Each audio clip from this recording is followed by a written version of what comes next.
40 থেকে 63 কত এই 23 বছরের 1 সেকেন্ডও যদি কেউ না মানে সে কাফের।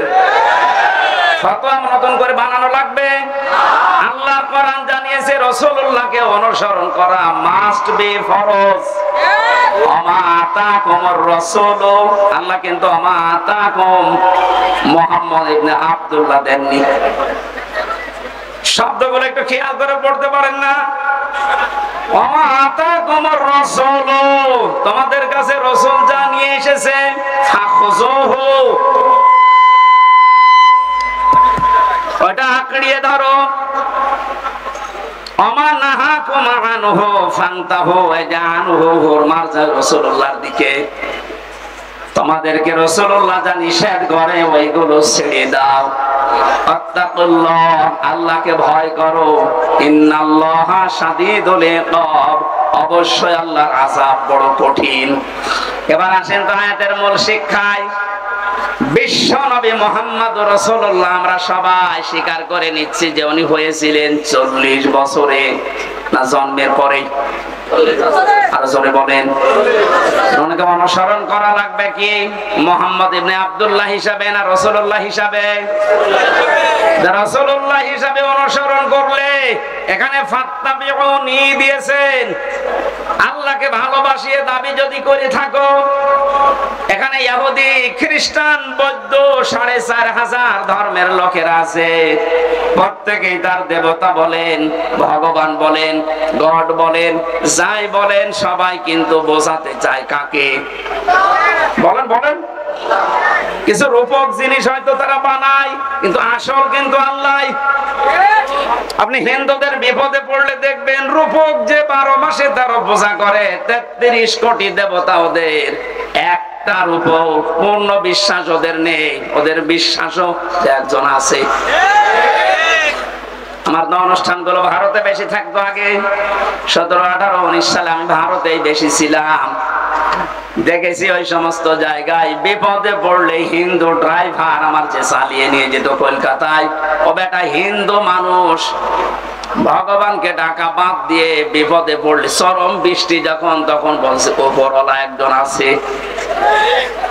আমার বাস্তব জীবনে আমি দেখেছিলাম চরমনায়, বরিশালে যখন ছোটবেলায় যেতাম, ওই সময় তো ব্রিজ ছিল না, নৌকায় যাওয়া লাগতো, লঞ্চে যাওয়া লাগতো। একবার ওঠার পরে দেখি বিশাল ঝড় উঠেছে। আমরা যারা মুসলমান পড়ছি লা ইলাহা ইল্লাল্লাহ, লা ইলাহা ইল্লা আনতা সুবহানাকা ইন্নী কুনতু মিনাজ জালিমিন। সামনে দেখলাম দাদা আর দাদি বসে আছে হিন্দু, ওরা পড়ছে লা ইলাহা ইল্লাল্লাহ। বললাম দাদা চেহারা দেখে মনে হচ্ছে অন্য ধর্মের, মুসলমান হয়েছেন কবে? বলছে না মুসলমান হয়নি, কালেমা পড়লেন। যে ঝড় উঠেছে ও কালী দুর্গার কাজ না, আল্লাহ লাগবে। ওরাও জানে যে একজন আছে, কথা বলেন ঠিক কিনা? যে যে ধর্মে তার নতুন নতুন রূপক অর্থে বানিয়ে নিয়েছে, কিন্তু আসল একজন আছে, এই কথা সবাই যেহেতু বলছে, আল্লাহ এই কথাই জানাতে চাচ্ছেন। তোমরা যারা বলো আল্লাহ তোমাকে ভালোবাসে, তোমাকে আমরা মহব্বত করি, আল্লাহ বলছেন এই কথার দাবি পূরণ করার জন্য ফাত্তাবিউনি, আমার রাসূলের অনুসরণ করা লাগবে। কি করা লাগবে? এবার আমার প্রশ্ন, এখানে যারা জ্ঞানী মানুষ তাদের কাছে, এই অনুসরণ কি আংশিক না পূর্ণাঙ্গ? আরো জোরে বলেন।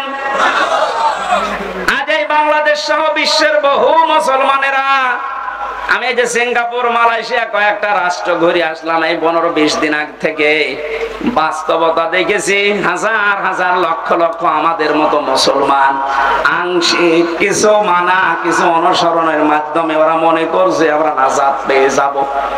অথচ ফাত্তাবিউনি, আমার অনুসরণ করো। আমরা সবাই স্বীকার করছি অনুসরণ আংশিক না, এটা পূর্ণাঙ্গ। নাকি আংশিক? পূর্ণাঙ্গ অনুসরণ করবেন আপনি। এখন অনুসরণ যখন আরম্ভ করবেন, আল্লাহ বলেন ওয়াগফির লাকুম যুনুবাকুম, দুইটা জিনিস আমি দেব। এক নম্বরে জীবনের যত অপরাধ আছে, জাম্বন না দিয়ে যুনুব বহু বচন দিয়েছেন। আপনি যদি অনুসরণ করা আরম্ভ করেন, আপনার জীবনে দুইটা পুরস্কার আল্লাহ দেবে। যত গুনাহ ছিল পেছনে, সব আল্লাহ রাসূলের অনুসরণের কারণে মাফ করে দেবে। দুই নম্বরে আল্লাহ পাক যদি কাউকে মাফ করে দেয়, তার জন্য বানানো জান্নাত দেবে। এ কথা মানেন তো? এবার আসেন আমার মূল শিক্ষাটাই। এই বাংলা সহ বিশ্বের যত মুসলমানেরা আজ আমরা আংশিক অনুসরণ করে মনে করছি যে না, আমরা আল্লাহর ভালোবাসা মহব্বত পেয়ে গেছি। আপনি হয়তো নামাজে রাসূলকে মানেন, রোজাতে রাসূলকে মানেন, হজ করতে গিয়ে রাসূলের অনুসরণ মতো হজ করেন, যাকাত দিতে গিয়ে রাসূলুল্লাহর অনুসরণ করেন। বিশ্ব নবী যে বিচার করেছিলেন কোরআন দিয়ে, সেইটাই আপনি আর রাসূলকে মানেন না, তখন মেনে নিয়েছেন ব্রিটিশকে। আওয়াজ আসতে বলেন, আপনার অনুসরণ কি আংশিক হয়েছে না পূর্ণাঙ্গ? আংশিক অনুসরণের মাধ্যমে আল্লাহর মহব্বত ভালোবাসা পাওয়া যাবে না।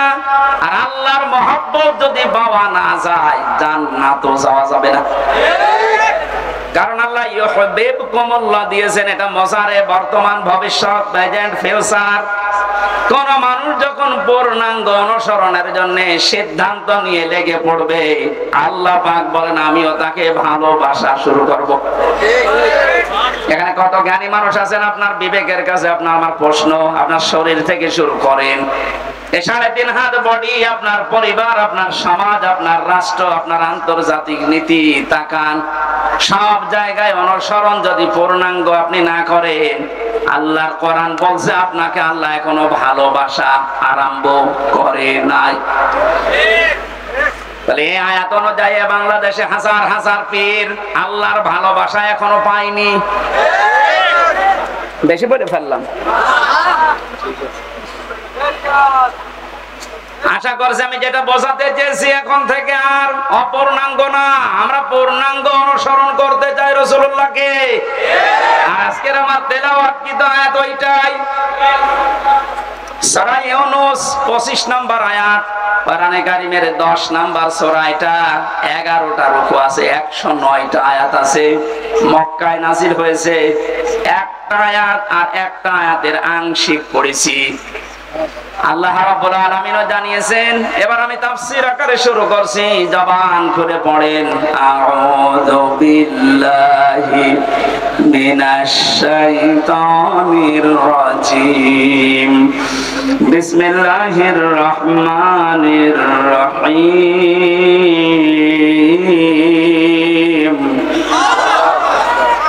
ওয়াল্লাহু ইয়াদউ ইলা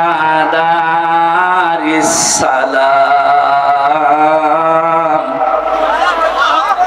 আল্লাহ পাক বলেন আমি আল্লাহ তোমাদেরকে আহ্বান জানাচ্ছি, ডাকতেছি শান্তির ঘরের দিকে। আজ বাংলাদেশ বৈষম্য বিরোধী ছাত্র আন্দোলনের মাধ্যমে যে 9টা দফা দিয়েছিল, ওই দফাগুলো একটা একটা করে একটু পড়ে দেখেন। আমি তো মিলিয়ে দেখেছি এদের বাস্তব প্রতিফলন ওই 9টা। আমি ওগুলো সব নোট করেছি, একটা একটা করে আপনি মিলাবেন এখন থেকে। যারা আছেন যেখানে দাঁড়িয়ে বসে শুয়ে খুব অ্যাক্টিভ, আল্লাহ পাক বলেন আমি তোমাদেরকে ডাকি আমার শান্তির ঘরের দিকে। তাম বাংলাদেশের এই ৫৬,০০০ বর্গ মাইল মনে করেন একটা ঘর। এটা কি? আরো জোরে বলেন। আল্লাহ যে ঘরের দিকে ডাকতেছে, ওই ঘরের নাম জান্নাত। ওই ঘরের নাম কি? আটটা জান্নাতের যে দরজা আমরা নাম শুনি, জান্নাতের দরজা 8টা না 100টার উপরে আমি কোরআনে পেয়েছি। এ বিষয়ে একটা বইও লিখেছিলাম ওই সময়, যে জান্নাতের স্তর 100টা। তার ভেতরে দারুস সালাম একটা দরজার নাম। দারুস সালাম মানে শান্তির বাড়ি বা ঘর। আল্লাহ পাক এখানে ডাক দিয়েছেন যে তোমরা শান্তির ঘরে প্রবেশ করো। এই পৃথিবীর মানুষ যেটা উদাহরণ দিলে বসে বেশি আমি ওইভাবে সেট করেছি। বাস্তবে আমরা দেখি একটা ঘর যদি কেউ বানাতে চায় বসবাসের জন্য, শান্তি পাওয়ার জন্য, ইসলাম শব্দটা এখানে আল্লাহ দিয়েছেন দারুস সালাম, সালাম সিলমুন, এখান থেকে ইসলাম এর শাব্দিক অর্থ হচ্ছে শান্তি। কিন্তু কেউ যদি সুখ পেতে চায় এর আলাদা একটা আরবি শব্দ আছে রহাতা, রহাতুন। রহাতুন মানে সুখ। রহাতুন মানে কি? ঘরের ভেতরে মানুষ সুখ পাওয়ার জন্যই প্রবেশ করে। এই যে এখান থেকে সারাদিন সারা রাত মানুষ কর্মজীবন শেষ করে যখন বাড়িতে যায়, ঘরে প্রবেশ করার সঙ্গে সঙ্গে একটা অজানা সুখ আপনাকে ঘিরে ধরে। আপনি একটা টের পান না। বাইরে যতক্ষণ আগে ততক্ষণ একটা আতঙ্ক কাজ করে, একটা ভয় ভয় কাজ করে। অথচ ঘরের ভেতরে চার দেওয়াল দিয়ে যেটা আটকানো, কি আছে ওর ভেতরে, ওখানে গেলে একটা আলাদা শান্তি, ওই ভয়টা আল্লাহ যেন দূর করে দেয়। কথা বলেন ঠিক কিনা? আল্লাহ বলেন আমি এমন একটা ঘরের দিকে তোমাদেরকে ডাকছি যে ঘরে প্রবেশ করলেই তোমরা সুখ আর শান্তি দুইটাই পেয়ে যাবে। যে তোমরা এখন একটা ঘর বানাবো, ঘর বানাতে প্রথমে খুঁটি দেওয়া লাগে। কি দেওয়া লাগে? খুঁটি বা পিলার দেওয়া লাগে। আল্লাহ যে ঘর বানাতে আমাদেরকে নির্দেশ দিচ্ছে যে শান্তির ঘরে প্রবেশ করো, এই ঘর যদি ৫৬,০০০ বর্গ মাইলকে আপনি বানাতে চান তাহলে ৪টা খুঁটি আল্লাহর কাছ থেকে নেওয়া লাগবে। এই খুঁটিগুলো যদি কেউ ভারত থেকে নেয় বিপদে পড়বে। ওরা এখন বিপদে আছে। কথা বলেন না কেন? ওরা বহু চেষ্টা চালিয়েছিল ওই সময় পাকিস্তান থেকে আমাদের এই চেষ্টাকে ভাগ করার জন্য। ওরা যেমন সাহায্য করেছে, 7 সিস্টারের মাধ্যমে ওদের দেশকে ভাগ করার জন্য আমরাও সাহায্য করব। চালান আমরা শোধ দিয়ে দেব। আপনি যা করিয়েছেন আমরা ওইটাই করব। আপনারা ওই সময় ভাগ করে যদি আমাদের বন্ধ হয়ে যান আমরাও কথা বলছেন। শুরু হয়ে গেছে অলরেডি। আলাদা পতাকা বানিয়ে উড়িয়ে দিয়েছে মণিপুরে। খেলা হবে না, খেলা আরম্ভ হয়ে গেছে। আপনারা যেমন আমাদের এতদিন বলেন আমরা বন্ধু, কারণ আপনাদের সেই পাকিস্তান আর এই বাংলাদেশ মাঝখানে ছিলাম, আমরা আলাদা করে দিয়েছি, এই জন্য আমরা আপনার বন্ধু। আমরাও পাশে তো দেখলাম ডক্টর ইউনূস প্রথমে এই ঘোষণা দিয়েছিল এদেশকে অশান্ত করার জন্য যদি চেষ্টা চালান 7 সিস্টার থাকবে না।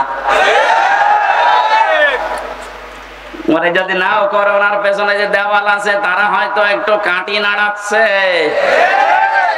আন্তর্জাতিক যে বিষয়গুলো আমি এখানে বলতে চাচ্ছি না। যাই হোক, আমি এতটুকু টাচ দিলাম, ওরা আমাদেরকে পাকিস্তান থেকে আলাদা করে যদি ওরা বন্ধু হয়, ওদেরকে আমরা এই 7 সিস্টার 7টা অংশে ভাগ করে বন্ধু হব। আমরা তো ওরা একটা করেছিল, আমরা 7টা করে দিচ্ছি। আমরা আরো বড় বন্ধু না?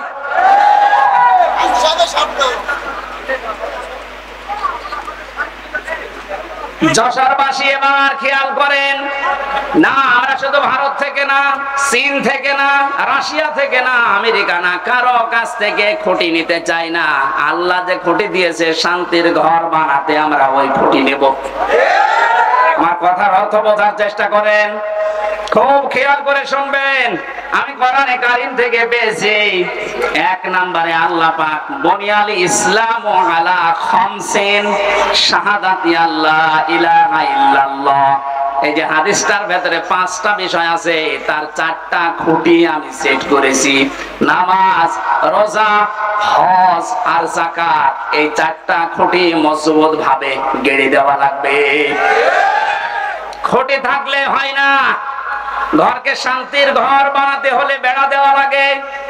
কথা বলেন না কেন? কোরআনে কারীম থেকে আমি বেড়া বের করেছি 4টা। 1 নম্বরে বেড়া,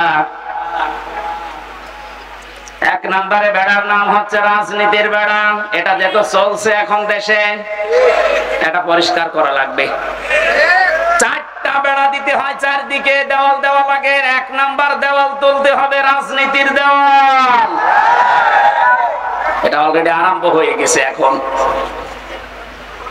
যেহেতু আমরা শান্তির ঘর চাই, আর পৃথিবীতে শান্তির ঘরের দেওয়াল দিতে হলে রাজনীতি, এটা লেনিনের কার্ল মার্কসের না, রাজনীতি নেওয়া লাগবে রাসূলুল্লাহ। এবার রাসূলুল্লাহর রাজনীতি কি? এবার তাকান সূরা নিসা 5 নাম্বার পারা 6 নাম্বার পৃষ্ঠা 9 নাম্বার লাইনের 59 নাম্বার আয়াতের প্রথম অংশে আছে।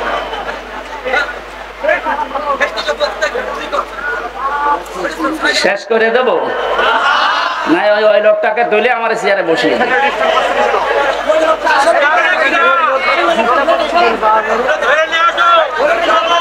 সুবহানাল্লাহ আলহামদুলিল্লাহ লা ইলাহা ইল্লাল্লাহ সুবহানাল্লাহ আলহামদুলিল্লাহ লা ইলাহা ইল্লাল্লাহ। মাইকের আওয়াজ আর বাড়া, গলা ব্যথা করছে। সুবহানাল্লাহ, এই দেখলেন না? এটা রসমের সার। মাইকে কিন্তু বদনাম করে দেবো। এখন আওয়াজ দিস না, গলাটা নষ্ট করার জন্য ধান্দা আছেন না? আপনার আওয়াজ থাকতে আওয়াজ না বাড়িয়ে রেখে দিয়েছেন কোন কারণে? সুবহানাল্লাহ আলহামদুলিল্লাহ লা ইলাহা ইল্লাল্লাহ।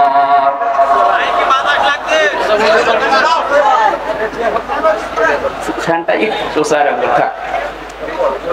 লা ইলাহা ইল্লাল্লাহ মুহাম্মাদুর রাসূলুল্লাহ। যশোরবাসী, শান্তির যে ঘর আমরা নির্মাণ করতে যাচ্ছি, এই ঘরে যারা রাজনীতির বেড়া হিসাবে থাকবে, এই মানুষগুলোকে অনুসরণ করার একটা বিশাল সুন্দর সিস্টেম আল্লাহ আয়াতে দিয়েছেন। আল্লাহ পাক বলেন, আমাকে অনুসরণ করো, আমার রাসূলকে অনুসরণ করো। তোমাদের ভেতরে যারা রাজনীতি করবে, নেতা হবে, নেতৃত্ব দেবে, তাদেরকে অনুসরণ করবা। কিন্তু শিক্ষা হচ্ছে আতিউ, এই শব্দটা এটা একটা ফেল, এটা ভার্ব, এটা ক্রিয়া। এটা আল্লাহ নিজের নামে আর রাসূলের নামে দিয়েছেন, কিন্তু উলিল আমর যারা রাজনীতি করবে, নেতৃত্ব দেবে, নেতা হবে, তাদের আগে দেননি। বাংলার মুসলমানেরা, এমন একটা ঘর যেহেতু আমরা নির্মাণ করতে যাচ্ছি, যে ঘরে প্রবেশ করলে কোনো ভয় থাকবে না, বলেন না কেন? কোনো চিন্তা থাকবে না, বলেন বলেন।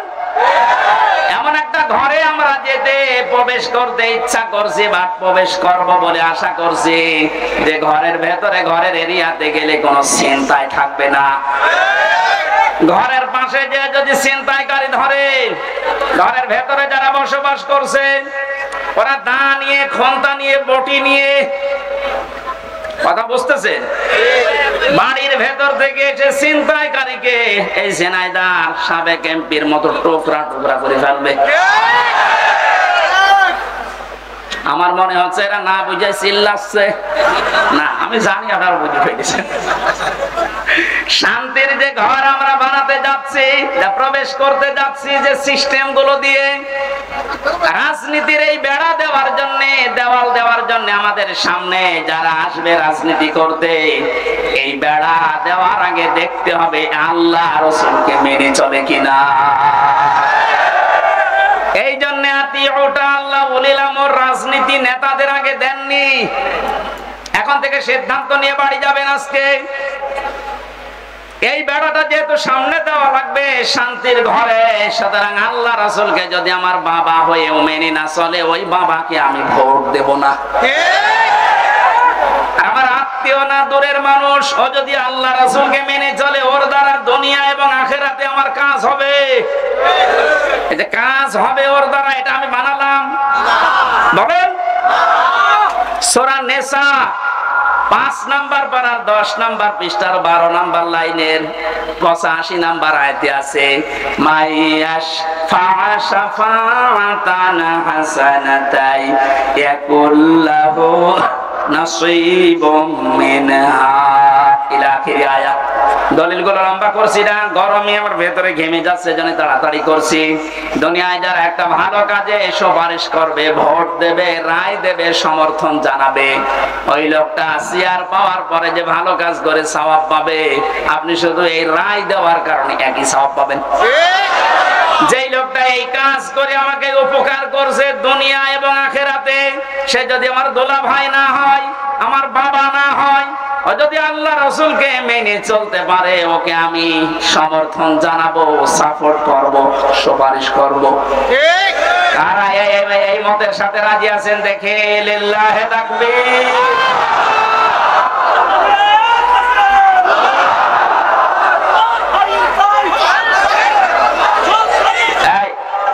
কথা বোঝার চেষ্টা করেন। আমি এখন যেটা বললাম এটা তো রাজনীতি হয়ে গেল। না না, এটা যদি রাজনীতি মনে হয় তাহলে সূরা নিসার 59 নম্বর আয়াত কেটে আপনি বাদ দিয়ে দেবেন। আমি ব্যাখ্যা এইভাবে পড়েছি, মারিফুল কোরআন নিয়ে আসেন, ওখানে ভয়ঙ্কর ট লেখা আছে। আমানাত বহুবচনের শব্দের ব্যাখ্যায় ভোট, রায়, সমর্থন, সুপারিশ এগুলো লেখা আছে। আপনি তাফসীর মাহফিল লিখে দিয়েছেন, আমি শব্দের ব্যাখ্যায় যদি ওই শব্দগুলো না বলি, শুধু আমানত বলি, আপনি তো বুঝবেন না। আর আপনি যদি বোঝেন ও না বোঝা ভান করে থাকবেন। এখন আর ভান করার অভ্যাস আছে? 5 তারিখের আগে ছিল। এখন আর ভান করার অভ্যাস নেই, যা পড়ি ওইটাই বলি ইনশাআল্লাহ। আগে তো এই যশোরে যাওয়ার জন্য সে কুষ্টিয়া ঘুরে আসতাম, এখন একেবারে সরাসরি চূড়ামন কাটি দিয়ে উঠবো। রাজনীতির বেড়াটা ঠিক করবেন আশা করছি। 2 নম্বরে বেড়ার নাম পেয়েছি আমি সমাজনীতি, 3 নম্বরে পরিবার নীতি, 4 নম্বরে আন্তর্জাতিক যে নীতিটা আছে এটা। এবার আমি 3টা বেড়ার কথা বললাম। পারিবারিক নীতির যে বেড়া, আমি ব্যাখ্যায় যাব। আর কয়েকটা জিনিস লাগে ঘর বানাতে।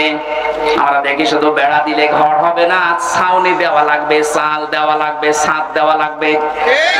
গ্রাম্য মানুষ যারা ঘর বানায়, 4 চালা ঘর, এদিকে একটা, এদিকে একটা, ওইদিকে একটা, এইদিকে একটা, চাল লাগে কয়টা? আমি কোরআনে কারীম থেকে 4টা চাল বানিয়েছি। 1 নম্বরে ঈমানের চাল। যদি কেউ শুধু ছাদ দিতে চায়, পুরা ঈমানটা দিয়ে ঢেকে দিলেই সম্ভব, আর অসুবিধা নেই। যদি 4টা চাল কেউ দিতে চায়, কোরআন জানিয়েছে সৎকর্মের চাল দেওয়া লাগবে, যুদ্ধনীতির চাল দেওয়া লাগবে, সমাজনীতির চাল দেওয়া লাগবে। এই চালগুলো যদি একটা একটা করে কোরআন যেভাবে দিতে জানিয়েছে ওইভাবে আমরা দিতে পারি, শুধু চাল দিলেই হবে না, ঘরে প্রবেশ করার জন্য একটা দরজা লাগবে। আল্লাহ পাক যে দরজার ঘোষণা দিয়েছেন কোরআনে, লা ইলাহা ইল্লাল্লাহু মুহাম্মাদুর রাসূলুল্লাহ। আল্লাহর এই শান্তির ঘরে যদি কেউ প্রবেশ করতে চান, তাহলে এই কালেমা পড়ে এই দরজা দিয়ে প্রবেশ করা লাগবে। গত পরশুদিন আমার চুয়াডাঙ্গায় ছিল, স্বামী স্ত্রী 2 জন এই দরজা দিয়ে অলরেডি প্রবেশ করেছে। এর কয়েকদিন আগে ছিল গাইবান্ধা, সরঞ্জিত নাকি নাম যেন, এই লোকটা এই দরজা দিয়ে আল্লাহর এই শান্তির ঘরে অলরেডি প্রবেশ করেছে। প্রতিদিন প্রতিনিয়ত আজকেও দেখলাম 26 জন আল্লাহর এই কালেমা পড়ে এই দরজা দিয়ে অলরেডি শান্তির ঘরে ঢুকে পড়েছে। আমরা তো আগে থেকেই ঢুকে বসে আছি। তাহলে আল্লাহ যে ঘর বানাতে বললেন, এই ঘরের দরজার নাম কালেমা। নাম কি? জবান খুলে একবার পড়েন, লা ইলাহা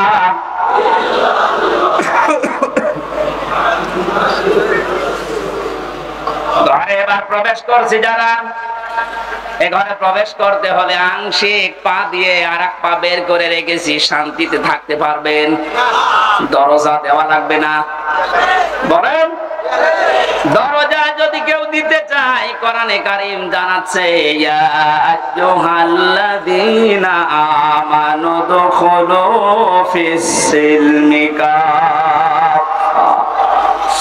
সূরা বাকারা 208 নম্বর আয়াতের প্রথম অংশে আছে, ও হে ঈমানদারেরা, তোমরা যদি সত্যি শান্তি পেতে চাও, আমি যে ঘর দিলাম ইসলামের, এখানে আংশিক প্রবেশ করবা না, পুরোপুরি প্রবেশ করো। জোরে বলেন আল্লাহু আকবার। ঘরে প্রবেশ করে যদি দেখেন জানালা নেই, থাকতে পারবেন? আরামে ঘুমাবেন, দরজা বন্ধ, জানালা দিয়ে চুরি হয়ে যাবে।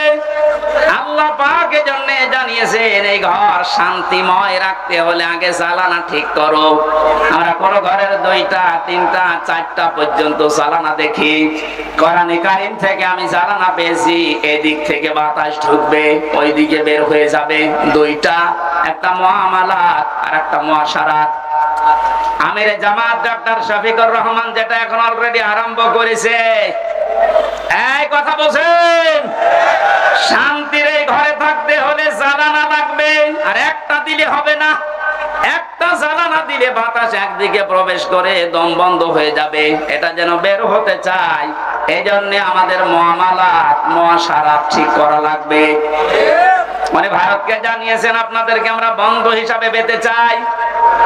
চীনের রাষ্ট্রদূত সেদিন যে প্রশংসা করেছে, জালেমরা তো নেই, অনেক মুনাফিক এখন চলে যাচ্ছে। কত বিচক্ষণ লোক আপনি জানেন। আমি ছিলাম তার সাথে 4 দিন, বাস্তবতা দেখেছি। লোকটারে মাথা না, এটা একটা ম্যাগনেট।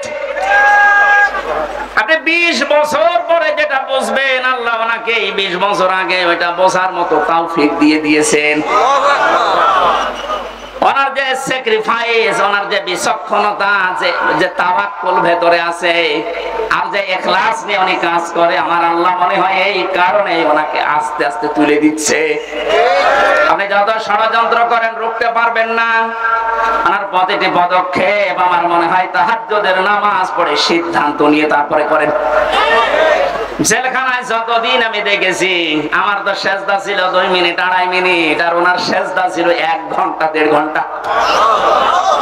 মানে সেজদায় এসে মনে হয় কাঁদতেন যে আল্লাহ আমাকে আরো ছেলে মেয়ে বেশি দাও, আমার সম্পদ আরো বাড়িয়ে দাও। কি করেছে 1 ঘন্টা 1.5 ঘন্টা সেজদায় বসে বসে। এমন এমন কিছু উনি এই যে বছরের পর বছর জেল খাটার মাধ্যমে চেয়েছিলেন, আমার আল্লাহ ওই চাওয়াগুলো জিনিস এখন আস্তে আস্তে ওনাকে দিয়ে দিচ্ছে। জালেমরা বিদায় নিয়েছে, মুনাফিকদেরকে বলবো আপনি থামেন, পারবেন না।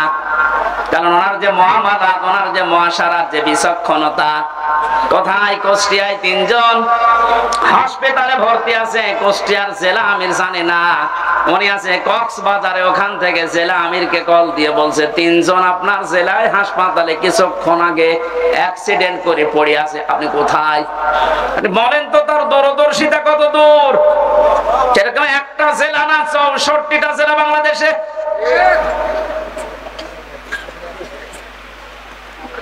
শুধুমাত্র জ্বালানা দিলেই হবে না, আন্তর্জাতিক যে জ্বালানো গুলো আছে উনি ঠিক করার জন্য চেষ্টা চালাচ্ছে।